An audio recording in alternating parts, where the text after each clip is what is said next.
Hello வணக்கம், இது உங்கள் சிவி ஜோன். ஸோ எல்லோரும் எப்படி இருக்கீங்க? இப்போ பார்த்தீங்கன்னா ப்ரொமோன் வந்திருக்கு. ஆக்சுவலாக 4 பேர் வந்து அதிரடியாக உள்ள என்ட்ரி கொடுத்துருக்காங்க. அவங்களுக்கு தனியாக ஒரு ப்ரொமோ கூட இல்லையா? அநியாயம். செம்ம சிரிப்பாக இருந்துச்சு எனக்கு பார்க்கும்போது. ஏன்னா ஸ்ட்ரெயிட்டாக வந்து அமித் வந்து பேசக்கூடிய விஷயங்கள் இருக்குது. அதில் பார்த்து கும்பலாக உட்காந்துட்டு இருக்காங்க. தேடி பார்த்தா பிரஜன் இருக்காக, கலை இருக்காக, அதுக்கப்புறம் வந்து துஷார் இருக்காக. என்ன நடக்குது? ஓகே, எப்படி இப்போ வந்து ஆக்சுவலாக இப்போ வியானாக்கு ஒரு ப்ரொமோ கொடுத்தாங்க அப்படின்னா, வியானா ஏதோ ஒரு சம்பவம் பண்ண போகிறாங்க, பயங்கரமாக இருக்கும் அப்படின்னு சொல்லிட்டு கொடுத்துருப்பாங்க. ரம்யாக்கும் அப்சரா கொடுத்துருப்பாங்க. இங்கே வந்துட்டு சரி ஓகே சரி. இப்போ வந்து நீங்கள் என்னென்னா, அமித் அவர்கள் வந்து அந்த டாஸ்க்கை படிக்கிறாரு. இதுக்கு வேறு எனக்கு என்ன ஒரு டயலாக் வந்துச்சுன்னா, இதுக்கு மேலே வந்து வயசுக்கு வந்தால் என்ன வராட்டி என்னன்ற மாதிரி நம்ம கவுண்டமணி ஜோஸ் சார் சொல்லுவாங்க. இவர் முன்னாடி போன வாரம் மட்டும் என்ட்ரி கொடுத்துருந்தாருன்னா நேரம் வினோத் இருந்திருப்பார் இந்த இடத்துல. என்னத்தை சொல்ல, ரைட். ஸோ அமித் அவர்கள் வந்து அந்த டாஸ்க்கை வந்து படிக்கிறாங்க. ஃபினாலே விக் டாஸ்க் 1 உங்களுக்குள்ளே இருக்கிற உண்மைக்கானது அப்படின்னோடனே நான் கூட ரொம்ப சந்தோஷப்பட்டேன். சரியான டாஸ்க்காக இருக்கும் போல இருக்குது அப்படின்னு. ஆனால் அதுலேருந்து கேள்விகள் வந்து விக்ரமுக்கு என்ன கேள்வி வந்துச்சு அப்படின்னா, இந்த வீட்டில் சமைச்சதுலேயே எனக்கு பிடிச்ச உணவு. செம்ம டஃப்பான கொஸ்டினாக இருக்கு. கனியோட மீன் குழம்பு வா அப்படின்னு சொன்ன மாதிரி இருந்தது.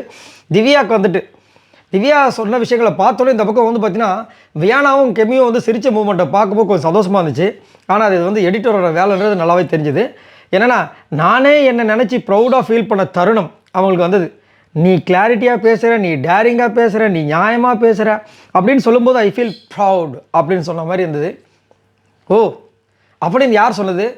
நான் பார்க்கவே இல்லையே. நீங்கள் யாரோ பார்த்தீங்களான்றதை கமெண்ட்ஸ் பண்ணுங்கள். என்னென்னா, திவ்யா வந்து ஒரு சில இடங்களில் வந்து பேசுகிறாங்க. அது எப்படின்னா, அவங்களே அந்த மூமெண்ட்டை உருவாக்குவாங்க, அதுக்கு அவங்களே பேசுவாங்க. சரிங்களா? அது மட்டும் இல்லாமல் இன்னுமே யாராலையும் மறக்கவே முடியாது, விஜே பார்வதி வெளியே போகிறதுக்கு முன்னாடி வெளியே போடி அப்படின்னு சொன்னது. என்னமோ வந்துட்டு பிக் பாஸ் வீடு வந்து அவங்களுக்கு மட்டும் சொந்தமானதுன்ற மாதிரி வந்து அவங்க பேசியிருப்பாங்க. கண்டிப்பாக பார்வோட ஃபேன்ஸ் வந்து மறக்க மாட்டாங்க. ரொம்ப வருத்தமான ஒரு சூழ்நிலை. ஏன்னா ஒருத்தங்க அந்த கேம் முடியுது. ஃப்ரம் டே ஒன்லேருந்து இவங்களாவது வைல்ட் கார்டாக வந்தவங்க, அவங்க டே ஒன்லேருந்து அவங்களோட எஃபர்ட்டை போட்டிருக்காங்க. உங்களுடைய வன்மத்தை அவங்க போகும்போது தான் காமிப்பீங்களான்றது தான் வந்துட்டு எல்லாருக்கும் ஒரு வருத்தமாக இருந்த ஒரு சம்பவம், மறக்க முடியாது. ஸோ இங்கே வந்துட்டு அந்த மாதிரி வந்து யாரோ சொல்லியிருக்காங்க போல இருக்குது. உடனே இந்த பக்கம் பார்த்தா நம்ம வியானாவும் கெமியும் சிரிக்கிற விஷயங்கள் இருந்துச்சு, நல்லா இருந்தது. அதுக்கப்புறம் சபரி வந்துட்டு இந்த வீட்டில் நான் எப்படியோ அதே போல் அக்செப்ட் பண்ண ஒரு நபர் யார் அப்படின்னு கேட்குறாங்க. இவரை மாதிரி நான் இதாங்க அப்படின்னு அக்செப்ட் பண்ண மாதிரி இன்னொருத்தங்க யார் அப்படின்னா அது கனி அப்படின்ற மாதிரி சொல்கிறாரு. ஓஹோ. அப்புறம் அரோரா வந்துட்டு என்னோடய பிக்கெஸ்ட் வீக்னஸ் இது தான் நான் உணர்ந்த தருணம் அப்படின்னோடனே அப்படியே அவங்க வெக்கப்படுறாங்க. இந்த பக்கம் துஷாரை வந்து காமிக்கிறாங்க. எல்லோரும் அப்படின்றாங்க. செம்மையாக இருக்குங்க. இந்த ப்ரொமோ பார்க்கும்போது ரொம்ப அழகாக இருக்குங்க, சான்ஸே இல்லை. ஆனால் அந்த ஃபஸ்ட்டு அந்த டாஸ்க் என்னது, உங்களுக்குள்ளே இருக்கிற உண்மைக்கானது.